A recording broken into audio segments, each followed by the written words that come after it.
It's been a week since the massacre in Newtown. Today, the National Rifle Association waded into the debate over gun control with a strange press conference. The group's CEO, Wayne LaPierre, blamed laws banning guns at schools for the violence. His position? More guns. The NRA called for putting an armed guard at every school in the country. The only way to stop a monster from killing our kids is to be personally involved and invested in a plan of absolute protection. The only thing that stops a bad guy with a gun is a good guy with a gun.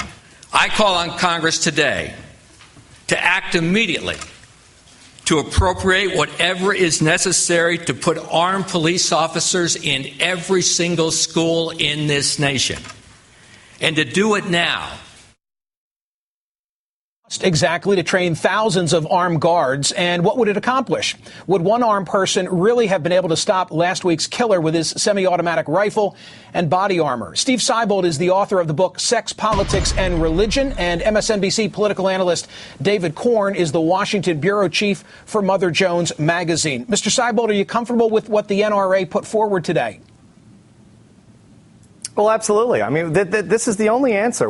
More guns equals less crime. I mean, if we don't arm the teachers, if we don't have guards at the schools, this is going to happen again. There's no question about it, whether we do this or not, but at least the teachers have a fighting chance. At least they have a fighting chance to save those little kids. And I mean, this is just something we have to do. Unfortunately, I don't want to read into this. Do I understand your view to be that it would be a requirement for teachers? What if I'm a teacher who doesn't want to carry a firearm? I'm not proficient and I want nothing to do with guns.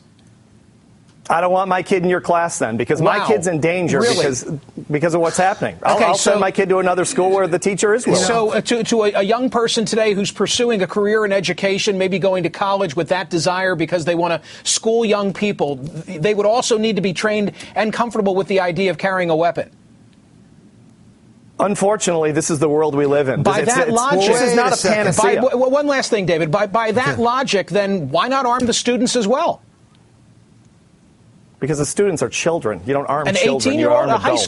An 18-year-old high school senior. I mean, by your logic, they too should all be carrying weapons.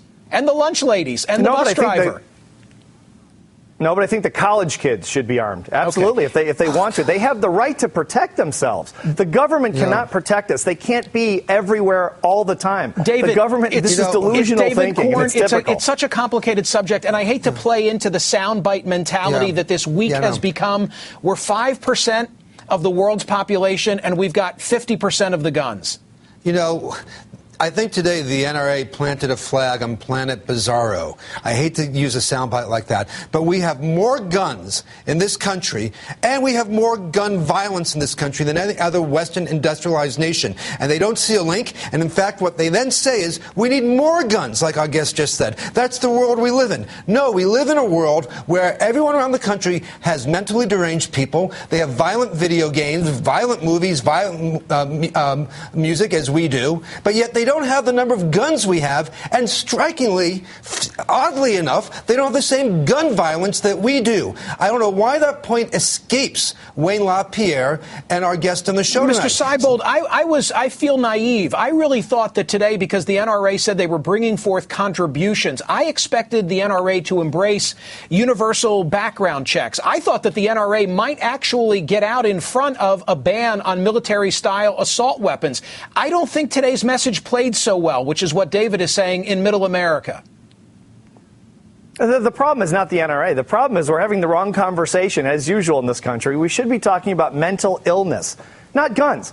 Normal people don't shoot people. They don't go massacre a bunch of children. But what I'm trying to say is that the mentally ill have free access to our weapons. The New York Times today had a front-page story about the Swiss cheese nature of the FBI's record-keeping pertaining to those who have mental illness or those who shouldn't carry a weapon because of their criminal illness. Listen, Michael, the NRA, this is what Wayne LaPierre today said. He talked about mental illness. They are opposed to background checks on people who go to gun shows those who sell guns from one to each other privately, not through gun stores. So it doesn't matter. I know. I was shocked about that. This was brazen hypocrisy. I wish we had more time. Thank you, David Corn. Thank you, Steven Siebold. When we return, allow me to finish with Zero Dark 30, that great new movie about getting bin Laden and the difference one person can make. You're watching Hardball, the place for politics.